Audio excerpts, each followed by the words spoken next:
Today I'm speaking with Franziska Davies, Assistant Professor of Eastern and Central Eastern European History at the Ludwig Maximilian University of Munich.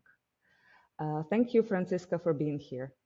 Thank you for the invitation. So I would like to talk about Russian propaganda and its presence in Germany. And one of the most damaging narratives of Russian propaganda is the alleged rise of neo-Nazism in Ukraine. We know these claims are false because Ukrainian right-wing parties have minimal influence in the country and they consistently do not perform well in parliament elections, unlike in the European Union, by the way. But do you think that this Russian propaganda narrative is strong in Germany? I think it was very effective during Maidan, and it stayed effective for a long time. But it has kind of, let's put it this way, it has been so much challenged by reality with the full-scale invasion that it's gotten a lot weaker. So a lot of people, I think now, see it for what it is, that it is a pro-Russian propaganda narrative. But of course, there are also historical reasons why it worked so well in Germany. So one, of course, was this history of joint German-Russian imperialism, which very often, also if you look at the history, would also work with this narrative that the people in between Russia and Germany are not capable of building their own states, are fanatic nationalists, are dangerous. So this also has a longer historical tradition, this narrative. And as important as it is to speak about the influence of pro-Russian narratives and Russian propaganda sponsored by Russia in Germany, we also have to face the question, why did it work so well? What does it say about our society that it worked so well? And of course, you're right, that the narrative of extremist dangerous Ukrainian nationalism, of neo-Nazism even, worked so well does have to do with German history, because German nationalism, as we know, led to the War of Annihilation, led to the Holocaust. So this kind of extremist fascist German nationalism is directly linked to what happened during the Second World War, and it is one of the kind of foundations of German, at least shared by the majority, which in a way is a good thing. That's something that this kind of nationalism is dangerous, and that you have to combat it. But at the same time, it also led to the phenomena to not understand Ukrainian nationalism, to not understand at least how it showed itself on Maidan.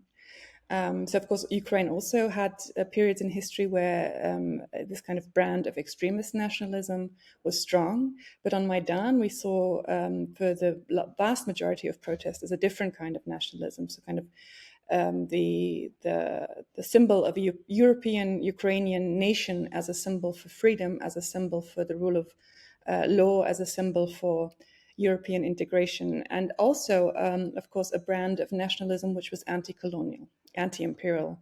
And this kind of brand of nationalism, which I think the Poles understand quite well, and other peoples with a history of nationalism as an anti-imperial force also understood quite well, which Germany never, in that sense, experienced, at least not in a successful way.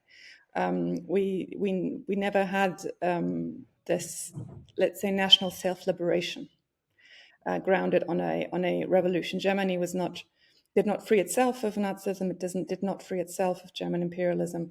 It was defeated militarily. So I think there was a lack of empathy, basically, to understand that nationalism, of course, can be a dangerous force, but it can also have the potential to be anti-imperial and to be liberating. And also, of course, that Ukraine, because of this imperial heritage in Europe of Russian imperialism, of German imperialism, Ukraine was kind of a blind spot for Germans. For most Germans, Ukraine was a blind spot. Its history is not very well known. Its culture is not very well known. Its music and literature is not very well known. Quite the contrast, by the way, to Russia. There's this very strong tradition of romanticizing Russian culture and literature in Germany, this kind of fascination for the so-called Russian soul. And Ukraine is a blind spot. And if there's a blind spot, you don't really associate anything with, then it's easier for propaganda narratives to fill this spot with falsehoods. What are the challenges of discussing Ukrainian nationalism in Germany? In all these kind of this culture and this discourse about good Russian-German relations, about ignoring Ukraine, about building Nord Stream 2, even though it was completely obvious what it was for, that it was directed against Ukraine. All this shows that there's not really an understanding in wide parts of German policies and society that we do have our own history of imperialism. In academia, it's perhaps a little different.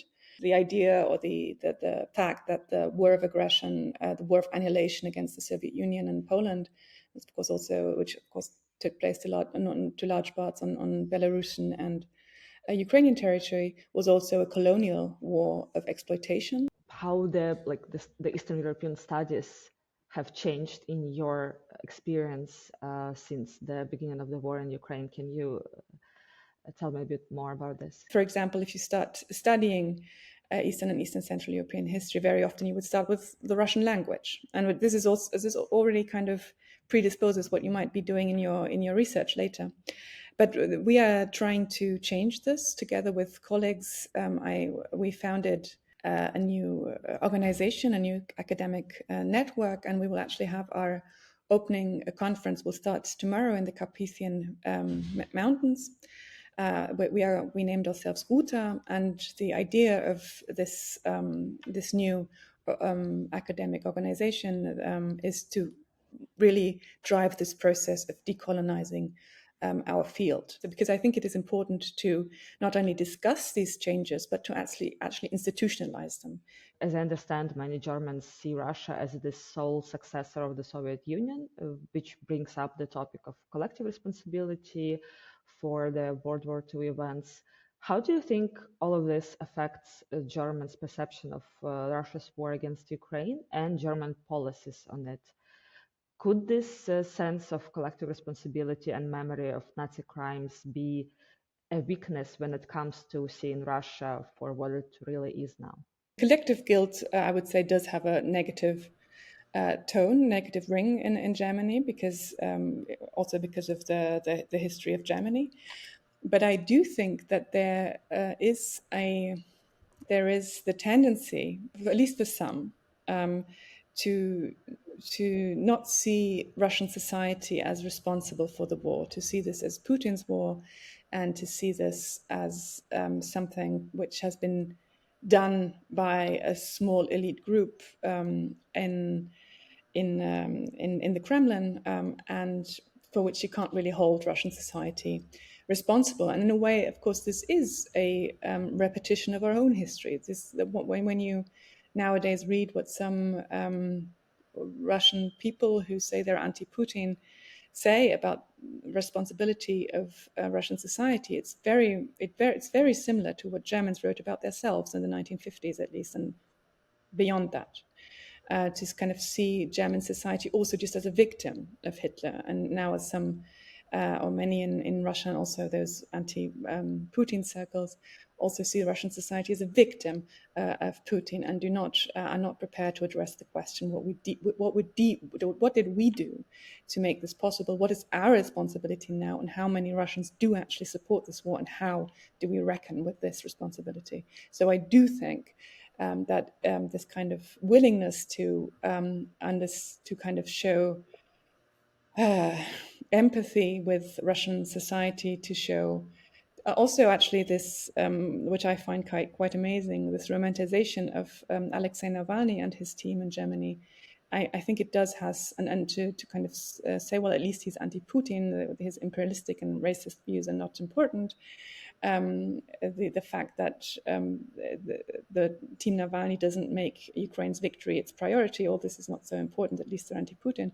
It does in a way remind me of Germany's own history. It's kind of a repetition of the history of our grandparents. Thank you so much for talking to me. It was a very interesting conversation. My pleasure. Thank you for inviting me.